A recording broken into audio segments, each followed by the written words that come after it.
Shalom jemaat yang dikasihi Tuhan, senang sekali saya Pendeta Rubin Adi Abraham bisa melayani Anda dalam ibadah online ini. Topik yang akan saya bahas pada hari ini berjudul Jiwa Entrepreneur Membawa Kemajuan. Tahukah saudara bahwa dari sejak awal Allah telah menciptakan manusia menurut gambar dan rupa Allah, dengan kemampuan untuk menaklukkan bumi dan berkuasa atas segala ciptaannya.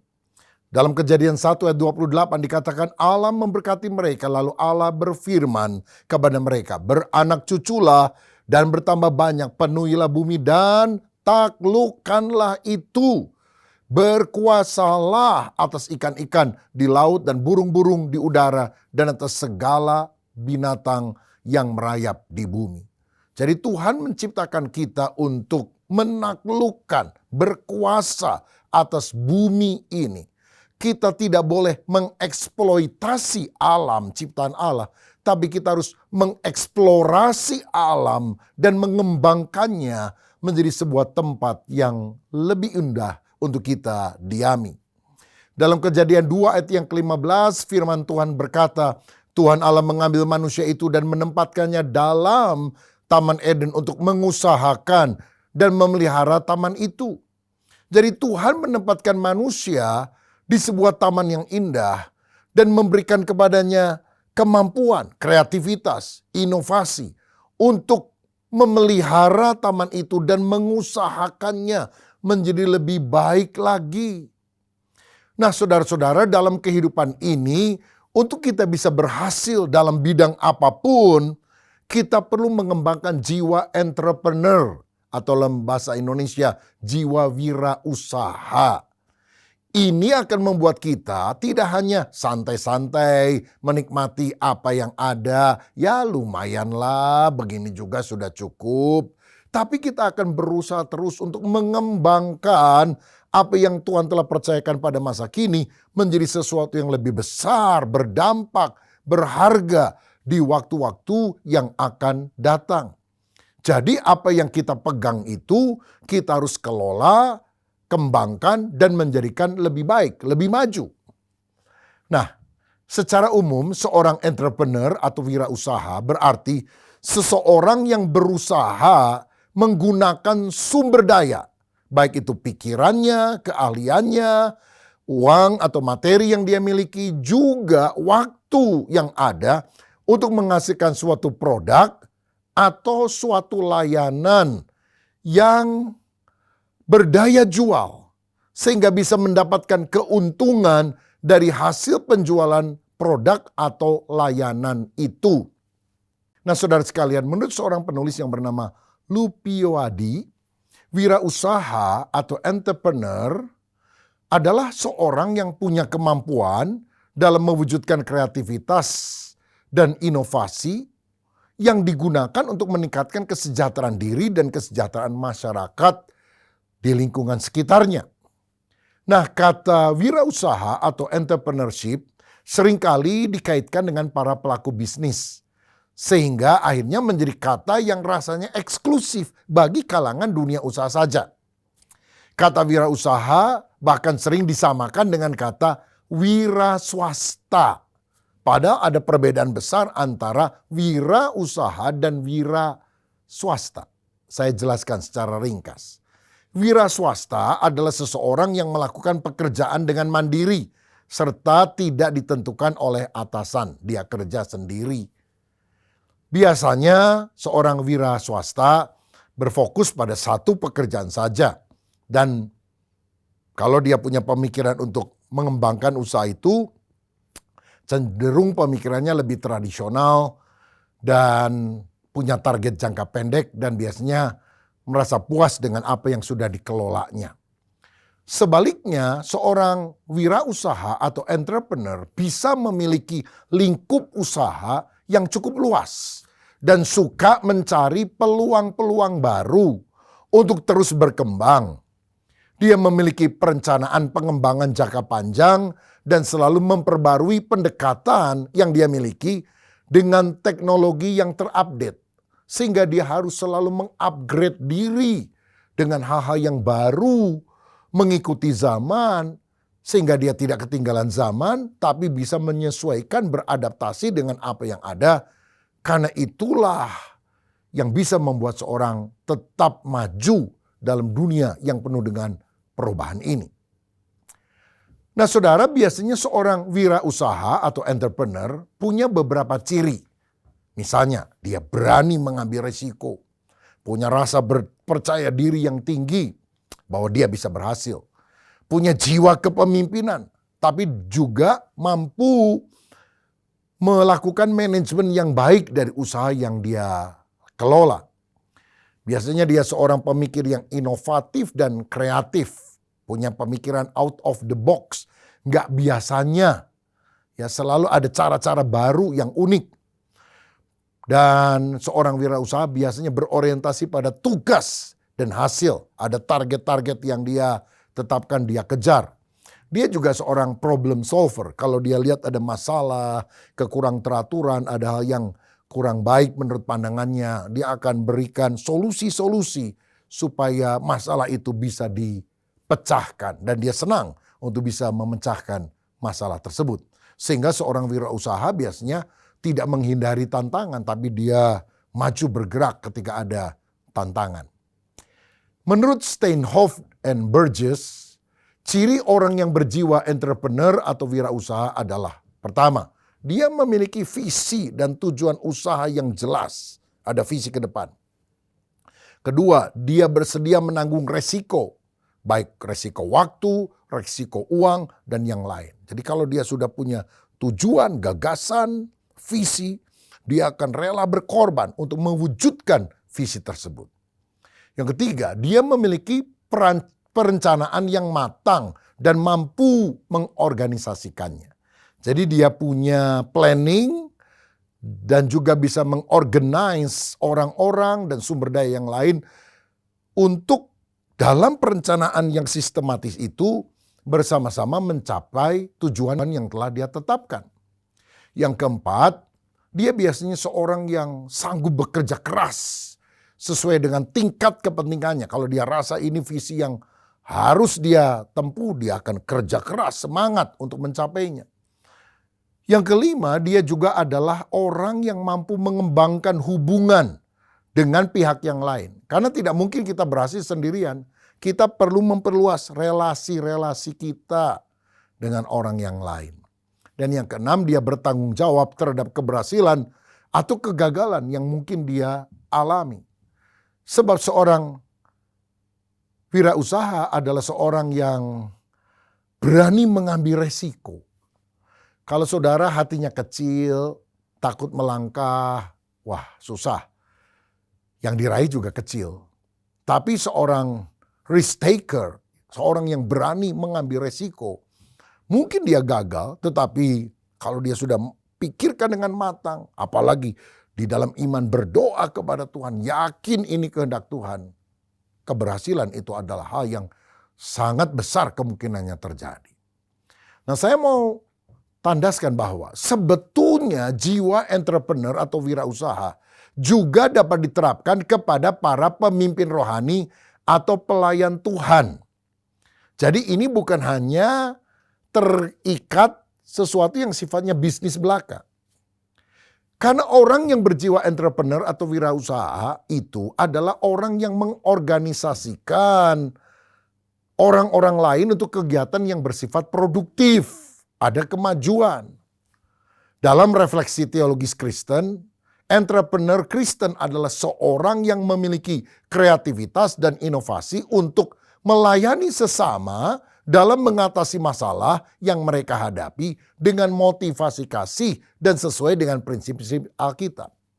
Jadi, kalau kita punya jiwa seorang entrepreneur dan kita adalah seorang pelayan Tuhan di dalam gereja atau lembaga Kristen, maka orientasinya bukan keuntungan secara materi yang paling utama, tapi gimana orang-orang yang kita layani itu masalah-masalahnya bisa diselesaikan. Organisasi yang kita pimpin bisa lebih maju, bisa lebih berkembang. Banyak orang-orang terberkati, nama Tuhan dipermuliakan. Ada terobosan-terobosan yang kita kerjakan, strategi-strategi baru. Sehingga apapun yang dipercayakan kepada kita, khususnya dalam bidang pelayanan, bukan sekedar bisnis, pelayanan itu makin lama makin berkembang, saudara. Kalau orang nggak punya jiwa entrepreneur ini, dia dipercaya sebuah gereja atau pelayanan, makin merosot, saudara.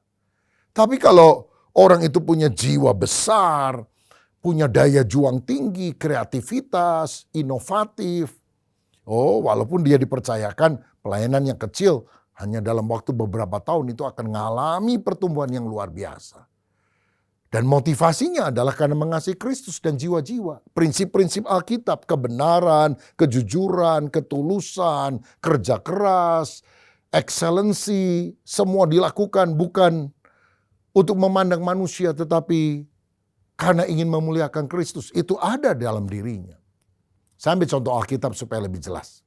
Nehemia, dia adalah seorang juru minuman raja. Hidupnya sudah sangat nyaman, dia tinggal di Puri Susan. Tapi satu kali dari saudaranya yang berkunjung kepada dia mendengar tembok Yerusalem, kota kelahirannya itu runtuh. Dan banyak orang keluar masuk, merampok, mencuri tanpa ada penghalang. Karena kalau zaman dulu kota temboknya rubuh, sudah nggak ada keamanan di sana. Menangislah dia mendengar hal itu. Kenapa kota yang diberkati Tuhan ini mengalami keterpurukan yang luar biasa? Timbullah passion, beban di dalam hatinya. Dan itu akhirnya menjadi sebuah visi. Aku harus pulang membangun kembali tembok Yerusalem, bahkan membangun kembali kota Yerusalem. Supaya mereka atau kota ini tidak dihinakan oleh bangsa-bangsa yang lain. Kemudian dia menyampaikan hal itu kepada raja.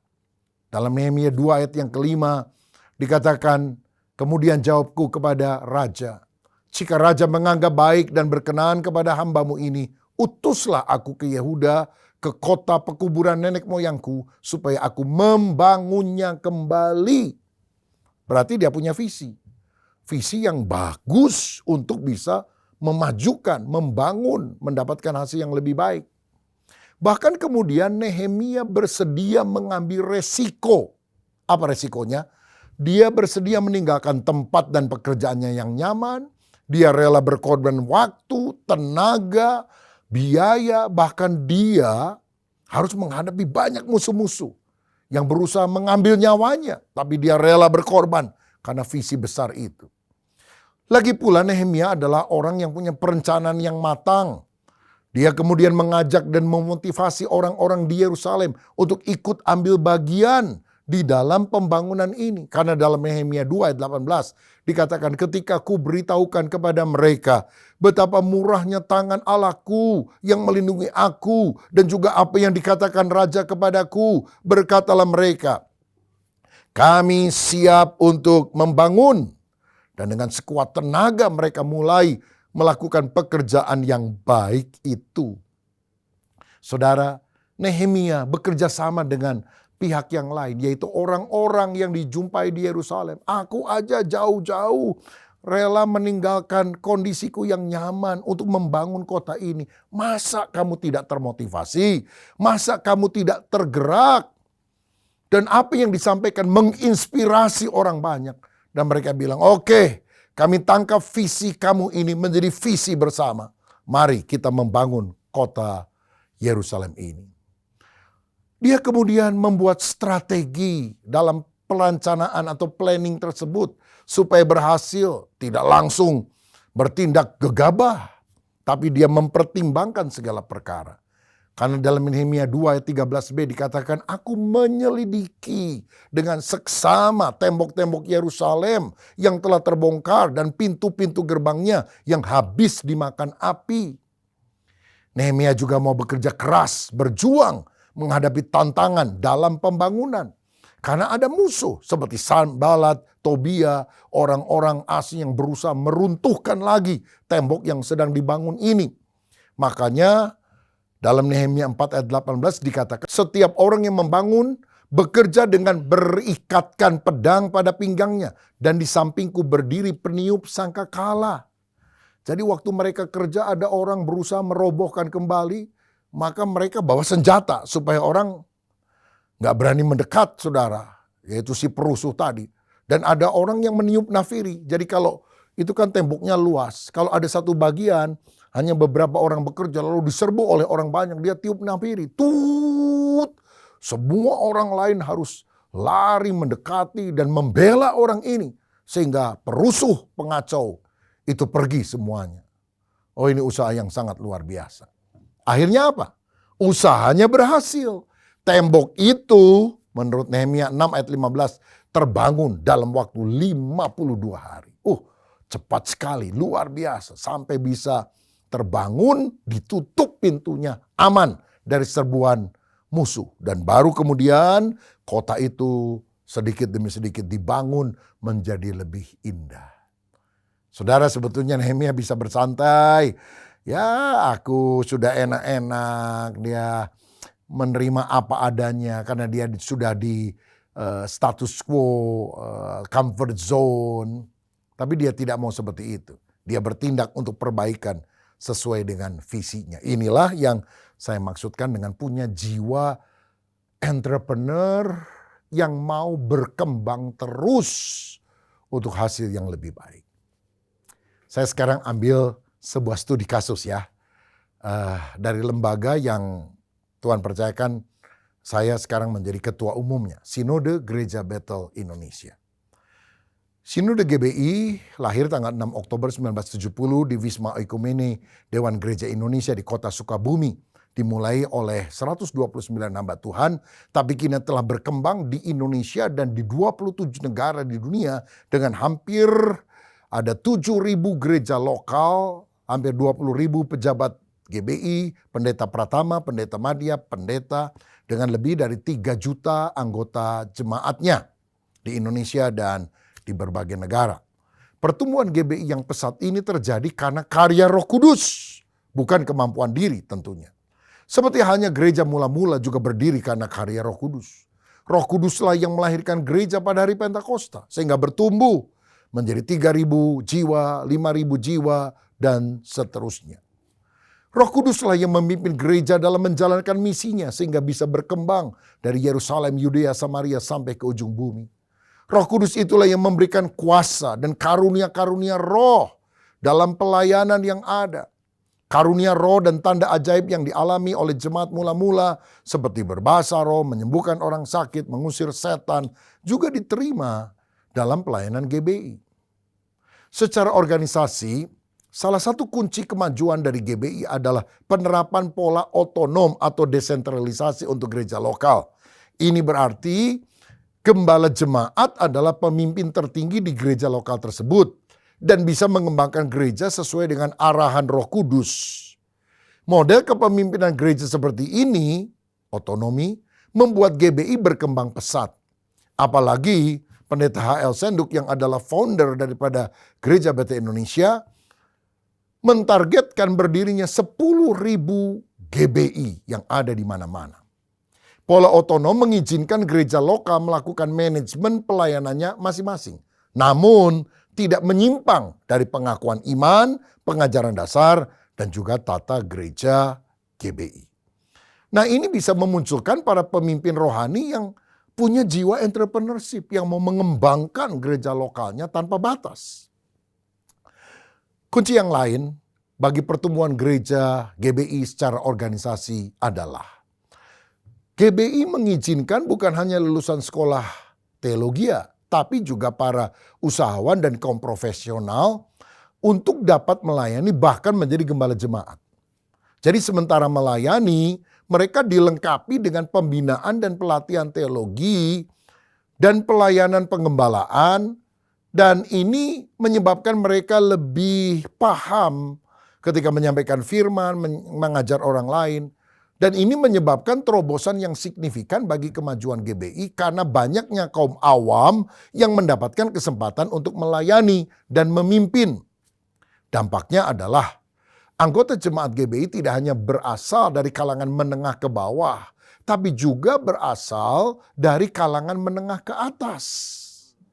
Karena gembalanya adalah seorang pengusaha yang kemudian mengajak para pengusaha-pengusaha lain, teman-temannya, untuk bergabung di dalam gereja lokal tersebut. Dan pola inilah yang juga memberikan kesempatan kepada pemimpin entrepreneurship itu muncul di gereja lokal. Ternyata di dalam perkembangannya ada banyak pengusaha yang memulai pelayanan itu akhirnya menjadi full-timer, pelayan Tuhan sepenuh waktu, menjadi pendeta full-time. Ketika pelayanannya makin bertumbuh sehingga dia harus memprioritaskan waktu untuk lebih banyak melayani jemaat. Bila mana dia adalah seorang profesional, maka dia bisa meninggalkan pekerjaannya dan hidup hanya dari pelayanannya itu saja. Sedangkan bila mana dia seorang pengusaha, maka usaha itu kemudian bisa saja dilanjutkan oleh anggota keluarganya atau oleh anaknya. Nah, saudara-saudara, ada beberapa nilai Alkitabiah yang melatar belakangi mengapa seorang yang latar belakangnya pengusaha atau kaum profesional bisa menjadi pendeta. Yang pertama, kita harus membuang dikotomi antara sakral dan sekuler. Kita tidak boleh memandang bekerja di dunia usaha, misalnya dalam bidang bisnis, pekerjaan, politik, seni, pendidikan, pertanian, kesehatan, dan lain-lain, adalah sekuler. Sekuler dalam arti bersifat duniawi dan mengesampingkan keagamaan atau kerohanian. Sebaliknya, bekerja di gereja adalah sakral, suci. Saya percaya begini, bukan jenis pekerjaan, bukan tempat pekerjaan yang membuat sebuah pekerjaan itu rohani atau tidak. Tapi bagaimana motivasi hati kita, sikap hati kita ketika menangani pekerjaan itu. Kalau menurut saudara, mana lebih rohani? Menghitung uang persembahan karena saudara adalah kolektan di sebuah gereja lokal, ataukah menghitung uang orang karena saudara kasir di sebuah bank? Di gereja, kalau ada orang menghitung persembahan, lalu tiba-tiba ketika nggak ada orang lihat, dia masukkan sebagian ke kantongnya, apa itu rohani? Bukankah motivasi dan sikap hati itu yang menentukan perbedaan apakah satu pekerjaan itu rohani atau tidak? Saudara-saudara, jadi bukan jenis pekerjaan, melainkan motivasi hati yang menentukan. Apakah kita sedang membangun the city of man, yaitu melakukan sesuatu yang bertentangan dengan rencana Allah, ataukah membangun the city of God, kotanya Allah, artinya melakukan sesuatu yang selaras dengan rancangan Allah. Saya menggunakan istilah the city of God ini meminjam istilah dari tokoh gereja abad keempat, Agustinus. Jadi pekerjaan apapun ketika motivasinya untuk kemuliaan Tuhan, itu seharusnya dilihat dari kacamata yang rohani. Paulus adalah seorang rasul, tapi Alkitab mengatakan bahwa dia juga adalah seorang pembuat kemah, tukang tenda. Kisah Rasul 18 ayat 3 mencatat itu. Dia bekerja untuk membiayai pelayanannya sehingga tidak membebani jemaat yang baru saja dirintisnya. Ini agak berbeda dengan Petrus yang meninggalkan jala dan perahu lalu full-timer mengikuti Yesus. Jadi boleh saja orang melayani sebagai full-timer seperti Petrus. Tapi bisa juga orang melayani seperti Paulus. Dia masih punya pekerjaan yang umum yang dia kerjakan untuk membiayai diri dan pelayanan yang apalagi yang masih kecil, yang masih baru, yang dia kembangkan asal tidak menyita waktunya, pikirannya, hatinya, tapi tetap memprioritaskan pelayanan itu. Dan dampaknya juga tidak lebih buruk kok pelayanan daripada Paulus ini dibandingkan dengan Petrus. Saudara, jadi ini nilai pertama yang Alkitabiah yang kita harus pegang. Tidak membedakan sakral dan sekuler. Kemudian menjalankan bisnis dengan takut akan Tuhan dan menerapkan nilai Kristiani di dalamnya. Seperti kejujuran, excellent, mengutamakan Tuhan dalam segala hal. Seperti yang dicatat dalam Kolose 3 ayat 22 dan 23. Hai hamba-hamba, taatilah Tuhanmu yang di dunia ini dalam segala hal. Jangan hanya di hadapan mereka saja untuk menyenangkan mereka, melainkan dengan tulus hati karena takut akan Tuhan. Apapun juga yang kamu perbuat, perbuatlah dengan segenap hatimu seperti untuk Tuhan dan bukan untuk manusia. Yang berikutnya, menghasilkan uang dari dunia dan diberikan untuk pelayanan atau gereja. Bukan sebaliknya, menghasilkan uang dari pelayanan atau gereja untuk dipakai menikmati dunia. Kan ini tergantung dari motivasi kita. Kalau kita bisa bekerja dan dananya digunakan untuk mensupport pelayanan, why not? Berarti kita tidak serakah tapi punya hati yang selalu ingin menjadi saluran berkat. Seperti yang Tuhan katakan kepada Abraham, bapa orang percaya. Kejadian 12 ayat 2. Aku akan membuat engkau menjadi bangsa yang besar dan memberkati engkau, serta membuat namamu masyhur dan engkau akan menjadi berkat. Nah saudara, jiwa entrepreneurship ini tidak hanya dimiliki oleh gembala berlatar belakang pengusaha, tapi juga bisa dimiliki oleh lulusan sekolah teologi. Seperti saya, bukan pengusaha, saya lulus dari sekolah teologi. Karena yang utama dari jiwa entrepreneur itu adalah ciri kepemimpinan yang dimiliki, bukan latar belakang pekerjaan yang dia hidupi. Cirinya adalah keinginan untuk selalu maju dan mengembangkan diri secara kreatif. Pengusaha tapi nggak punya kemampuan untuk maju, mengembangkan usahanya juga yang nggak bisa disebut sebagai entrepreneur. Mungkin dia wira swasta, tapi bukan wira usaha, entrepreneur. Kalau dalam dunia rohani, seorang yang berjiwa entrepreneur bukanlah orang yang hanya menyiapkan khotbah, mengkonseling dan mengunjungi jemaat yang sakit, tapi juga memiliki visi, strategi, inovasi, kreativitas, keuletan, serta mampu mengelola sumber daya manusia dan keuangan untuk memajukan gerejanya. Pendeta Yakob Tomatala pernah berkata bahwa salah satu ciri utama seorang entrepreneur adalah kemandirian. Meliputi kemampuan berpikir unggul, berani mengambil keputusan dan resikonya, serta memiliki cara unggul dan kreatif untuk mewujudkan cita-citanya. Pemimpin entrepreneur tidak menggantungkan pendapatan bulanan dari organisasi, tetapi mampu berinovasi dan berkreasi untuk mendapatkan pendapatan secara mandiri. Saya diberi beban oleh Tuhan untuk mendirikan 100 gereja desa dari nol sampai jadi. Kita nggak kasih uangnya kepada para gembala yang ada di desa, tapi kita bangunkan sampai jadi. Uangnya dari mana? Fundraising. Dari orang-orang yang terbeban. Nggak ada di kas uangnya. Nggak ada anggaran untuk itu. Tapi kita bisa mewujudkannya. Kenapa? Karena harus ada jiwa entrepreneur yang mau maju, mau berkorban, punya visi besar untuk mewujudkan hal tersebut. Saudara-saudara, jadi dia harus berinovasi untuk mendapatkan pendapatan secara mandiri. Dia tidak hanya melamar ke gereja yang sudah ada, tapi mampu memulai jemaat baru di tempat yang baru. Hal ini sejalan dengan yang ditulis oleh Peter Wagner. Gereja yang bertumbuh itu dipimpin oleh seorang pendeta yang berpikiran serba mungkin dan yang kepemimpinan dinamisnya telah digunakan untuk mempengaruhi seluruh gereja agar bertindak demi pertumbuhan. Sambil studi kasus yang lebih sempit, yaitu GBI Bethel Bandung yang saya rintis tahun 1997, mulai dari sebuah tempat ibadah menyewa ruangan hotel yang kapasitas paling 60-70 orang.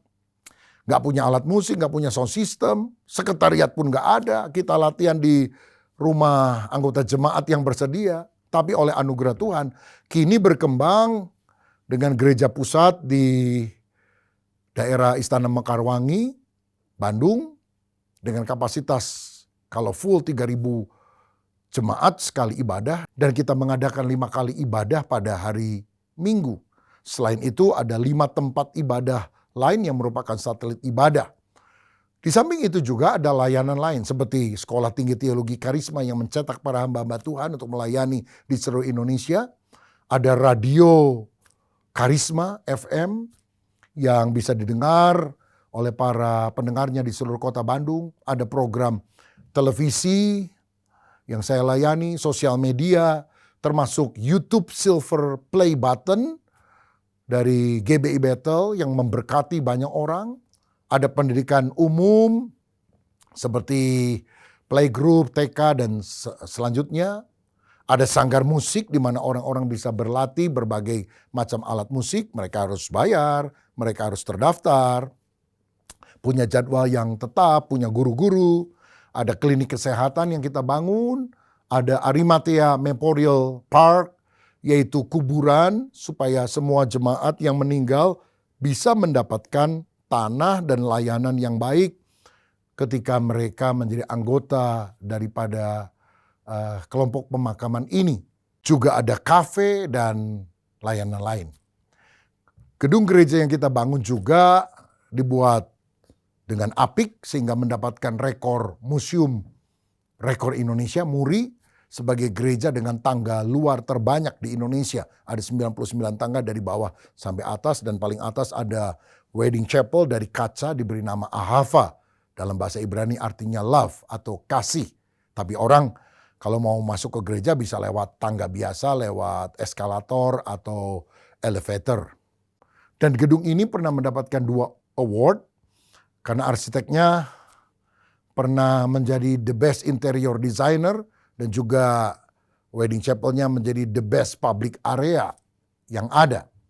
Selain itu sedang dibangun The Journey, sebuah Bible Park yang bersifat edutainment yang menunjukkan kisah Alkitab dari sejak penciptaan alam hingga akhir zaman yang menekankan keselamatan kekal dalam Kristus Yesus. Bangunan ini juga dilengkapi dengan teater yang menampilkan drama musikal, kisah-kisah Alkitab yang menarik disertai misi yang jelas di dalamnya. Saudara bisa melihat foto-foto dan video yang ditayangkan supaya bisa menangkap.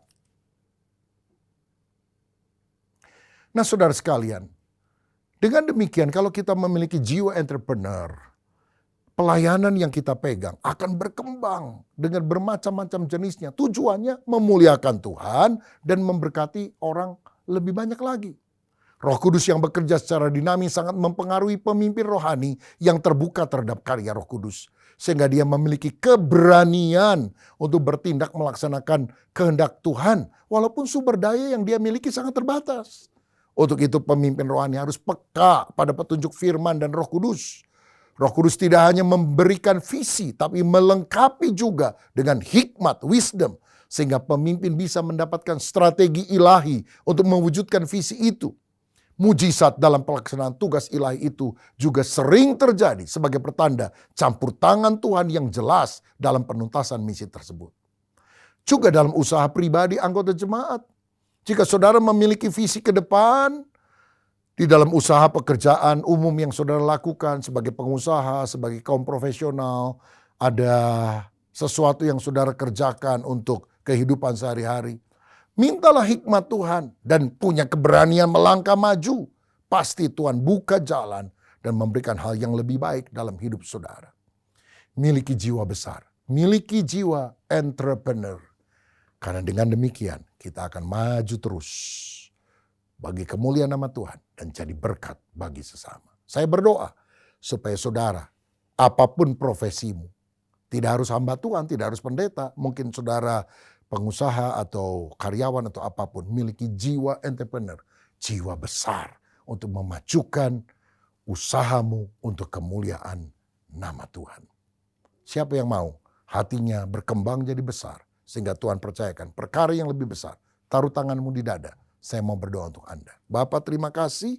Kami percaya kalau kami punya jiwa besar, jiwa entrepreneur. Kami akan maju dengan visi yang dari Tuhan. Dengan inovasi, kreativitas, strategi, keberanian untuk melangkah, mengambil resiko. Bisa mengorganisasikan, memanajemeni dengan baik segala sumber daya yang kami miliki walaupun terbatas. Dan kalau kami bertekun, pada akhirnya kami akan meraih hasil itu. Hamba berdoa untuk semua orang yang mendengarkan paparan hari ini. Dalam nama Yesus, biar kami makin hari makin berkembang. Naik, tidak turun, menjadi kepala, bukan menjadi ekor. Karena kami mengandalkan kekuatan Tuhan yang adalah juru selamat penebus kami. Berkat atas kami dalam nama Yesus. Amin. Tuhan Yesus memberkati.